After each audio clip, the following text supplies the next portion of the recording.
Amateur Traveler is in its 20th year now, but can you imagine if I had people on the show who had never been to the destination but had just read about it or seen a movie about it? That wouldn't make any sense at all, and you wouldn't listen. We all know how important it is to receive advice from people who know a destination to get the most authentic local experience. And a great option for experiencing this is Explore Worldwide and their authentic small group adventures, led by local tour leaders, perfect for solo travelers who want to meet like minded people with a desire for adventure. I'm often an independent traveler, but two of my last three trips were with small group tours because they organize everything and it's a lot easier. If you want to recreate the tour I did to Malta, they have a Malta and Gozo Discovery Tour. I'm intrigued by one of their tours called A Taste of Sicily. The company again is Explore Worldwide, and visit exploreworldwide.com to learn more. And thanks to Explore Worldwide for sponsoring this episode of Amateur Traveler. The nights are long, the days are short, and the weather is chilly to downright cold, depending on where you are. It's a good time to slip into a Quince iconic Mongolian cashmere sweaters, which start at only $50. You can treat yourself to everyday luxury at an affordable price with Quince. If you really want to dive into luxury, you can check out their leather handbags, washable silk shirts, and European linen sheet sets. Whatever you're looking for at Quince, all the prices are 50 to 80% less than similar brands, and they do that by partnering directly with top factories and cutting out the middleman. They only work with factories that use safe, ethical, and responsible manufacturing processes. And of course, they use premium fabrics and finishes for that luxury feel in every piece. But you've already heard me rave about my Quince travel pants. Treat yourself this winter without the luxury price tag. Go to quince.com/traveler for 365-day returns plus free shipping on your order. That's QUINCE.com/traveler to get free shipping and 365-day returns. Quince.com/traveler. And thanks to Quince for sponsoring this episode of Amateur Traveler.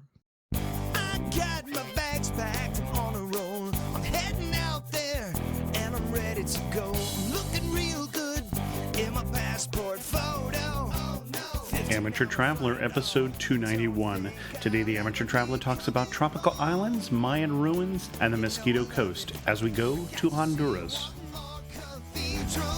Got to sit in one more cafe. I know that I should be heading home, but maybe not today. Welcome to the Amateur Traveler. Before we get into this week's episode, I do have 3 news stories for you. In the first one, airport confusion caused a man to get on a plane to the wrong country. Johanna, and I can't pronounce the last name, got to New York and then got in a plane that he thought was for Seattle. He speaks English very well. He went to check in and was directed by officers to go to the plane. At that point, a few Russian people who were going to Seattle as well, and I was talking to them, he said. But his son said the directions his father received weren't as clear as they needed to be. There was one gangway that was leading to 2 planes, and then it split so the 2 planes were side by side, and he got on the wrong plane. And he ended up not in Seattle, but in Frankfurt, Germany. And then the second news story is good news for some of you travelers. The Crowne Plaza Hotel is doing snore-free zones. The Intercontinental Group announced that they're going to have some different parts of the hotel that are set off for snore-free, and they're going to be patrolling the hallways to make sure that those of us who snore won't be allowed to stay in those zones. Although you do have to wonder if their walls are too thin, that they have to worry about that. And then the last news, U.S. travelers may find there's confusion right now that has caused some of the taxes that are normally on tickets going in and out of the U.S., 10 to 15% of a ticket, to be suspended. So normally you'd think that the prices would be 10 to 15% lower, but it turns out that some of the airlines are just pocketing the difference. And you can find links to all 3 of those stories at the show notes at amateurtraveler.com. I'd like to welcome to the show Matt Wall, who is coming to us from Vancouver and has come to talk to us about Honduras. Matt, welcome to the show. Thank you. Why did you go to Honduras? Well, I went there in the first place to start an organization with a friend. He was planning to go down there and start this organization, and so he kind of recruited me to come along, so that's how I got involved. And when you say an organization, I'm just going to go out on a limb here and say it probably wasn't a drug cartel.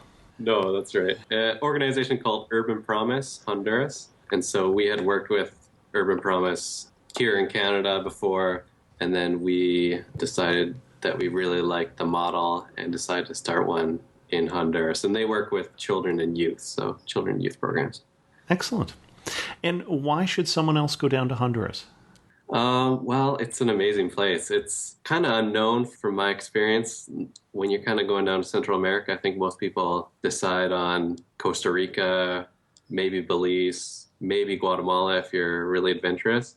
And Honduras kind of gets overlooked a lot of the time, but it's got a lot of great stuff, and just like a lot of those other countries down there, and people are amazing, so it's a great place to go. Okay.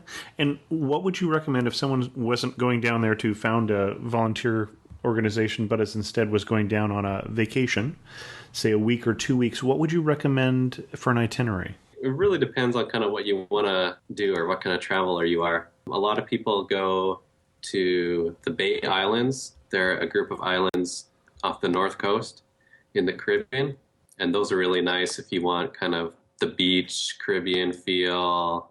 A lot of cruise ships pass by there too, so it's quite touristy up there, but really nice, amazing scuba diving, snorkeling, stuff like that. I would also recommend you venture into the mainland, and Western Honduras is what I'm most familiar with and what I think is a great place as well. There's the town where I lived at is another big tourist destination. It's called Copan Ruinas. Mm-hmm. So right on the Guatemala border. Yeah, that's right. And so it's famous for some Mayan ruins that are there, some pretty incredible Mayan ruins. So a lot of people go there for that. And there's other stuff to do in the West as well. But if you're really adventurous and kind of want something completely different and kind of roughing it, I would say go to the far northeastern part of the country, mm-hmm. an area called the Mosquito Coast or La Mosquitia. There's a movie that I was going to say that. I think I've heard of the movie, yeah. Yeah, I haven't seen it, but it's pretty wild. They call it kind of the little Amazon, and I think it's the biggest rainforest in Central America. So it kind of spans Honduras and Nicaragua, and you go there kind of if you want to go have a jungle experience and go hang out with some people groups that are pretty far from modernization, and yeah, it's just pretty wild out there. Okay. Now let's slow down and do that again in a little more detail. I assume we're probably flying in, if we're flying in to Tegucigalpa. That's not so easy to say. Or are there flights that go? You had recommended the Bay Islands. Are there flights that go directly there from the USA? I actually have never flown into Tegucigalpa. Okay. I have been there for a couple days, and I found that there's not a lot to do around there. Mm-hmm. So most people, I say, fly into the other major city, which is San Pedro Sula. Okay.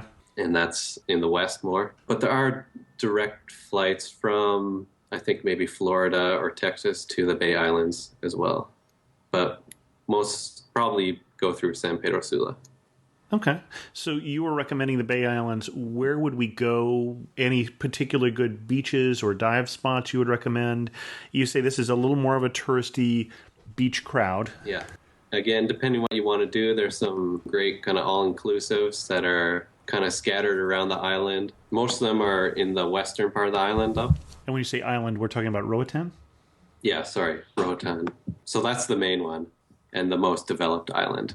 And so most people spend their time on the west. There's a really nice beach called on the West Bay. It's supposed to be the most beautiful beach in Honduras, and it's pretty incredible. And there's hotels all along the side there, all along the beach. And then kind of the other big town there is West End, it's called, which is pretty close to the beach as well. But it's got a lot of hotels and a lot of restaurants and stuff there, yeah. Okay. And I'd say that the listeners of the show are a broad spectrum. We've got backpackers. We've got people who perked up when you said all-inclusive resort. Are there less expensive opportunities there also? Yeah, the all-inclusives, the real nice ones would be kind of set apart in their own little world, a little farther away, yeah. Yeah. And great, I don't know if you're on a honeymoon or whatever, mm-hmm. or if you got some money to spend or you don't want to travel much and just You got everything there. And then a little less expensive would probably be the West Bay, where you're staying right on that really nice beach.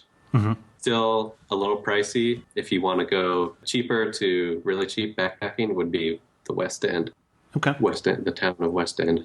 There's another island called Utila, where it's kind of known as the backpacking island, and it offers great scuba diving as well there. And so if you're going on a budget, that's kind of seems to be the place where most people go.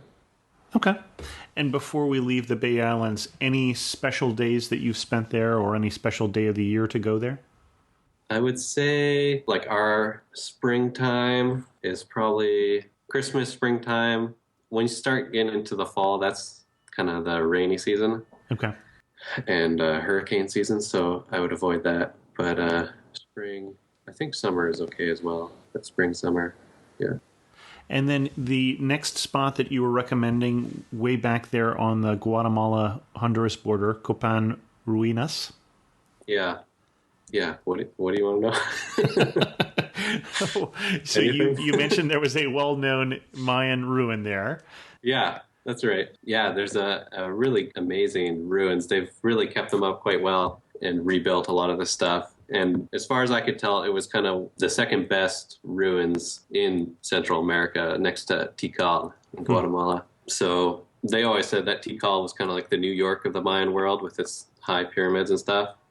And then Copan is the Paris of the Mayan world because it is real artisan culture. There's lots of really amazing sculptures, stelas, and carvings and stuff. And so you can go there. It's a 5-minute walk from town, and you just go there and you can see it with a guide or without. I would recommend taking a guide because they're pretty knowledgeable. And you just wander around the ruins, and there's also a really great museum that's there that a lot of the sculptures and structures from there are in the museum right there. So, And I gathered, and I'm just looking at a Honduras map, it's not really that I've memorized Honduras, just to let you in on a little secret.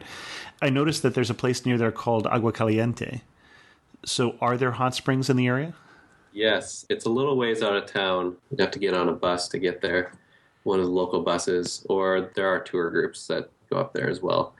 That's really cool up there too. You're kind of going into the mountains away from everything, and there's outside hot springs, which are kind of like the Honduran hot springs, which are really cheap and not the greatest by North American standards. Good. just kind of like a couple pools of lukewarm water, and there's like a little picnic area kind of. But then you can also go into the river, which is right beside there, and the hot springs flow into the river, which can be nice. So you're saying it really should be agua más o menos caliente. Well, then there's this other part. I think it's called Luna Jaguar. Okay.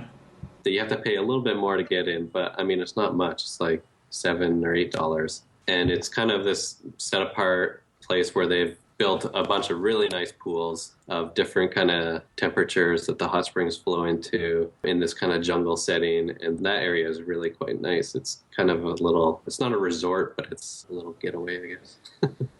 Okay. Yeah. Anything else we should know about the area around Copan? Yeah, I mean, that's where I live, so there's lots to do around there as far as I'm concerned. The town itself is really nice. It's kind of colonial style with cobblestone streets, lots of great restaurants and hotels. It's kind of like a cowboy culture out there. Okay. And so there's lots of like good horseback riding. You can go up into the hills and mountains and ride around. There's a nice destination kind of just outside the town as well that you can either walk to. It'd be like half an hour walk, or take a horseback ride tour to. It's a little Mayan village called La Pintada. Okay. It's just kind of a cool place you can go and see how the traditional people group, they're called the Maya Chorti people group. You can just go to the town and kind of see how they live, see their culture. They have a little kind of women's co-op where they do weavings. And so you can pick up different tablecloths and stuff like that there. And there's some little ruins kind of near there as well. The whole area, the whole valley is just scattered with ruins because it used to be like one big city. So there's kind of like statues and ruins kind of everywhere if you just kind of look for them. And you mentioned the Mayans. It's not uncommon, I think, for the perception that somebody in North America thinks the Mayans died out, which is not really the case. I know Guatemala is 50% Mayan. I don't know what the percentage is in Honduras, but I imagine it's significant. So how much is the culture still evident in that area? You say you're going to a Mayan village. You're not going to a ruins of a Mayan village. You're going to a village where the Maya still live. Yeah. Yeah, I mean, I don't know tons about the history, but I guess the Maya, since the conquistadors came, or since the Europeans came, I guess they've split into kind of different groupings. And a big one in the Western Honduras around Copan is called the Maya Chortí. And so they have their own language called Chortí, which is kind of a dying language. I don't think many people speak it. Okay. Maybe a couple really elderly people speak it. And there's a few Chortí as well in Guatemala, but I think Guatemala has more Mayan people in general. Okay. And that's part of my question, too, is all the little countries down in Central America, what distinguishes Honduras for you? What makes Honduras Honduras? Like opposed to the other countries down Right. there? What distinguishes it from Guatemala or Nicaragua besides keeping the two apart? It's kind of got a real kind of laid back, peaceful feel. I feel like the people are pretty peace-loving. I think it's compared to Guatemala and El Salvador and Nicaragua down there, they really haven't had like the violence in the past and the revolutions like these other countries have seen. Mm-hmm. And so in some ways it kind of seems a little bit more reserved as well. I know Guatemala is quite colorful. They decorate their buses and everything, and the Mayan people wear really colorful clothes and stuff. But in Honduras, it's just kind of less in your face, I guess. And people are just really nice and approachable. Not that people in other places aren't, but Okay. I don't know. That's a hard question. Yeah. The other place you recommended was the Mosquito Coast. Yeah. Any particular activities or trails or that you would recommend if we go to the Mosquito Coast besides swatting at mosquitoes?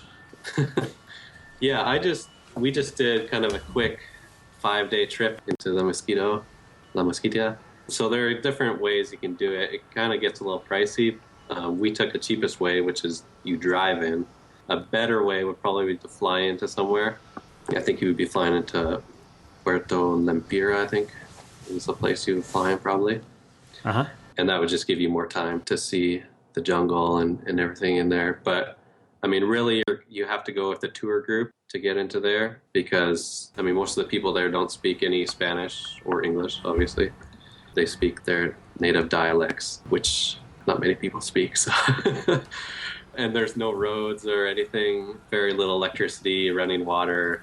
So you're really kind of out in the boonies, and it really pays to have a guide with you. So you would probably arrange that ahead of time with the tour group. And the tour we did, we kind of spent 2 days traveling to get kind of into the jungle. And then we kind of just had 1 day in there to see the area. We stayed in kind of this little town of just a couple, I don't know, maybe 50 people. Uh-huh. And then we took kind of a jungle hike to see these petroglyphs and just kind of went up the river a bit, which is really cool.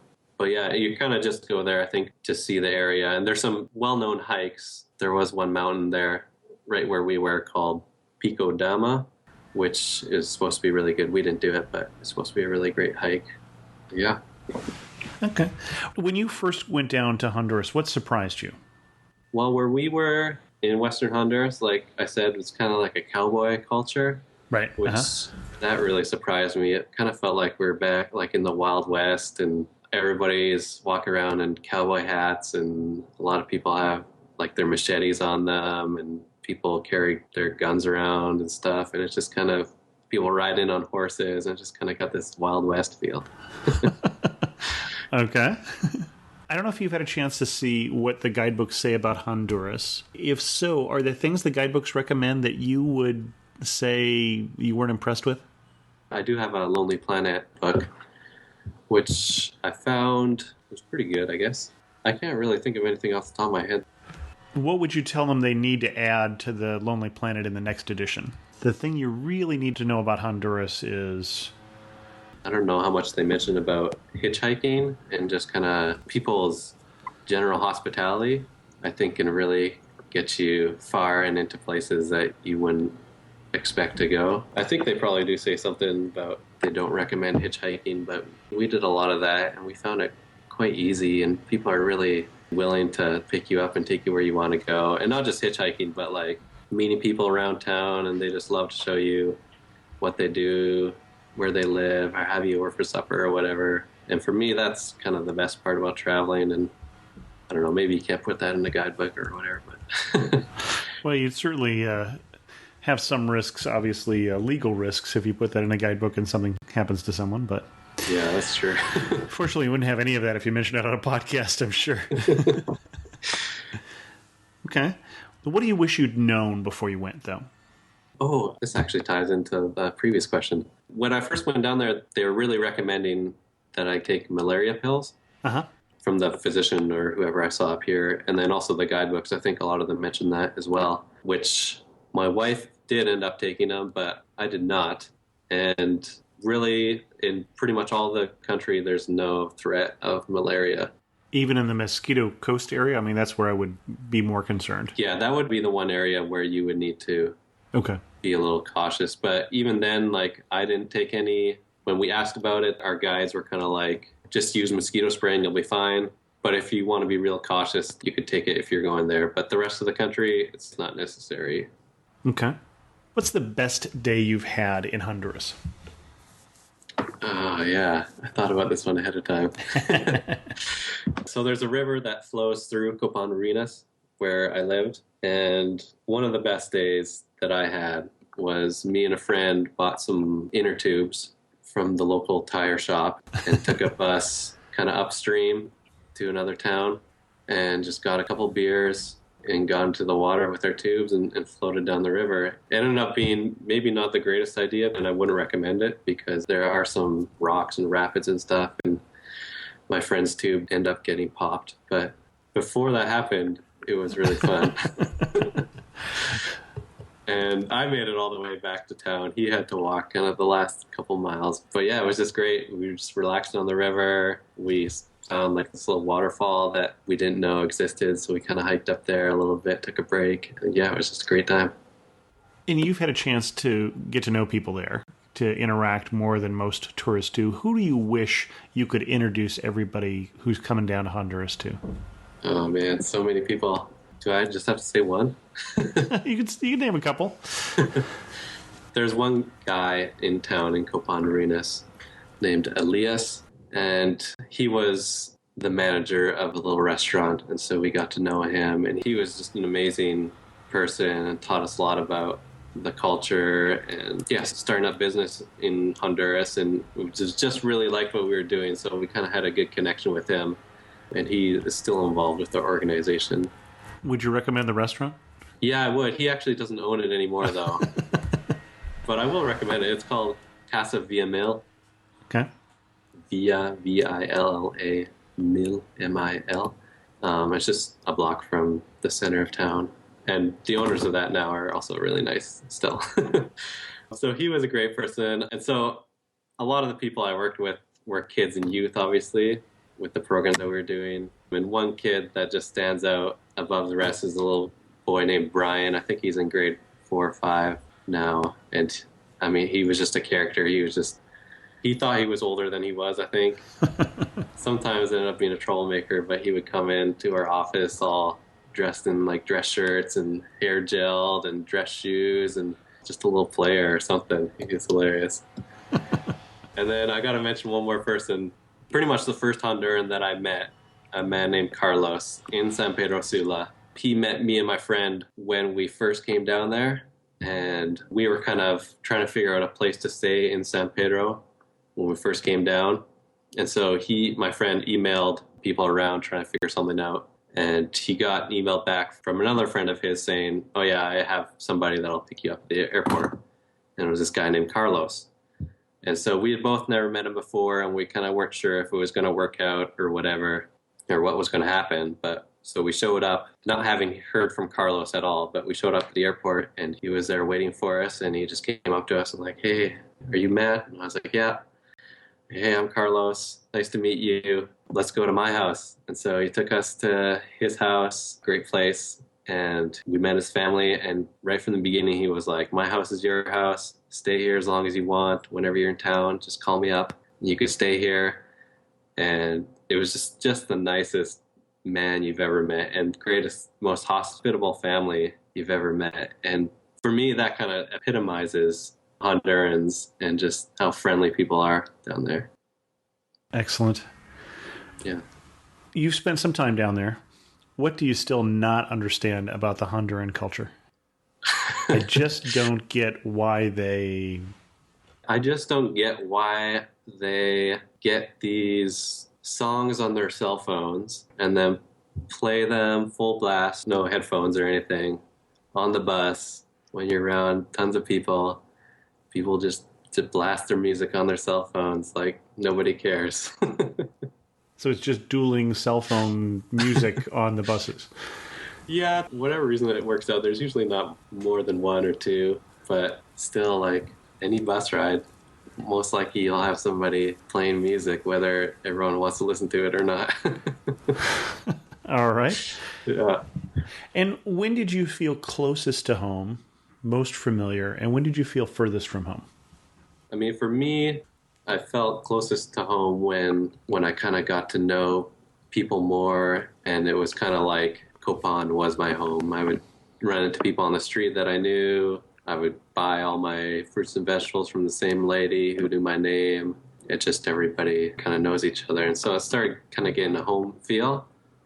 Was there one thing you did or one incident that you felt like after that you were a local? Now we accept that he's one of us.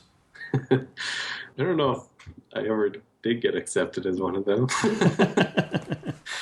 Like to think I did, but I think for me, I think kind of an initiation, right, is getting invited over to somebody's house or inviting yourself over to somebody's house. Seems to be kind of the same thing. And having them serve you kind of lukewarm, almost cold coffee with tons of sugar in it, and you just down in it like it's nothing. You kind of just got to do it. Okay. That to me is kind of, I felt like, I must be a part of this now. Okay. But for someone else who won't be there for a long time, just going to one of these coffee shops that has internet and just spending time downloading movies or something or talking to friends back home, you kind of forget where you are for a little while, I think. So that would be another close to home thing. Okay. As we go to wind this down, is there anything else that you would really want people to know before they go to Honduras? If you don't speak Spanish, how readily accessible is the country going to be? Yeah, it definitely helps to speak some Spanish, Mm-hmm. but I would say you'd be okay for the most part. Where you're going will probably be people will know English. Like in the Bay Islands and all along the North Coast, Mm-hmm. It's predominantly this people group called the Garifuna people, and they all speak English.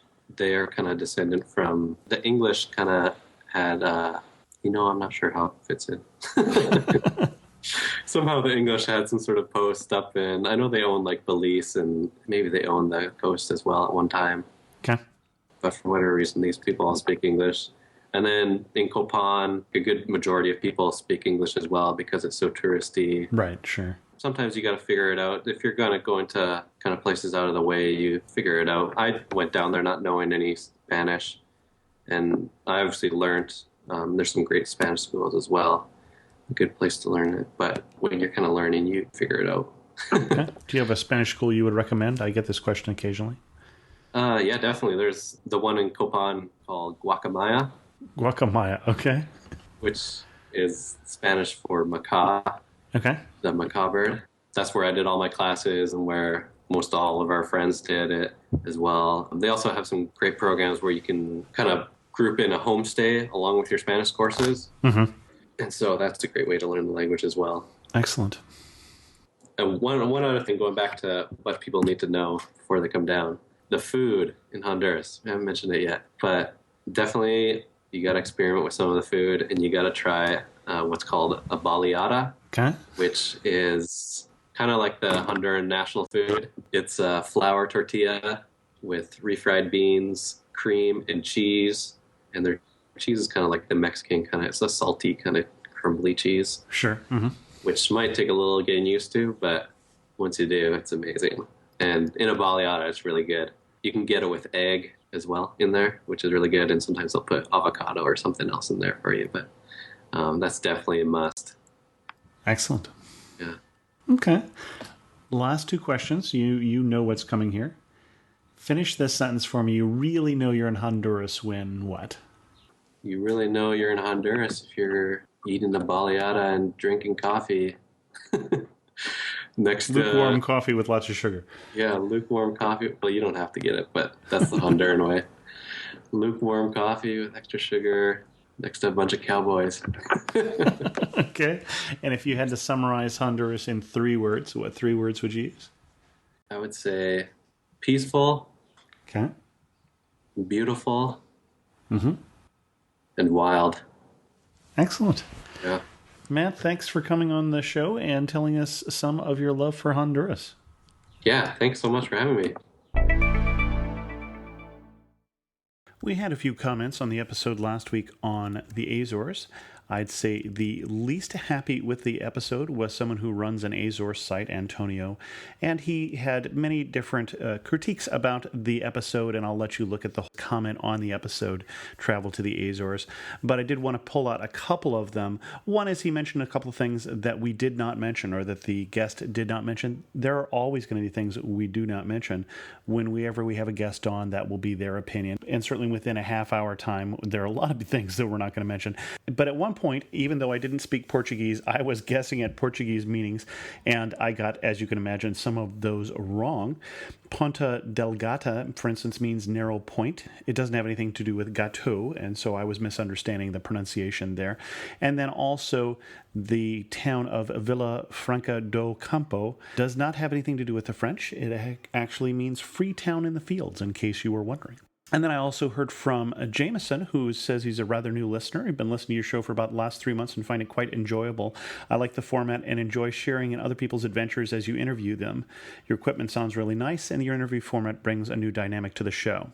I was listening to the episode this morning on my commute up to work about the Azores. At one point, you were discussing the rock type on the Azores, and you asked if it was a pumice, like the A'a found in Hawaii, and your guest corrected you to say, no, it's basalt rock. I feel as if you're a knowledgeable guy, and I think you might slightly misunderstand the difference here. Pumice is a textual term given to the various forms of extrusive rock or lava rock as many people know it.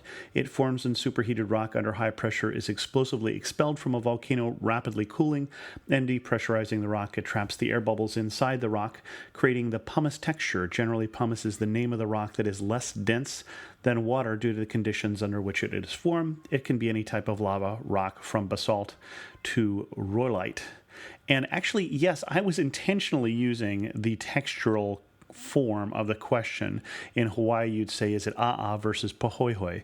And that was the question I had meant to ask, but I don't think Janine knew those terms, and so when she answered basalt, I decided not to pursue it because I was actually looking for something different.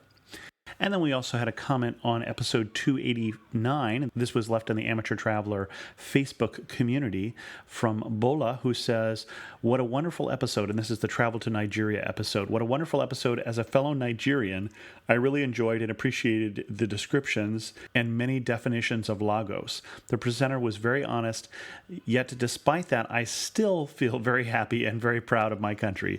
Addictive chaos indeed. Laugh out loud.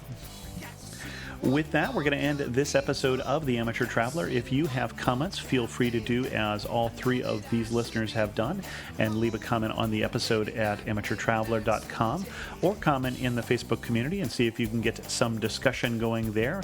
You can also send me an email to host@amateurtraveler.com. And don't forget you can follow me on Twitter at Chris2X. And as always, thanks so much for listening.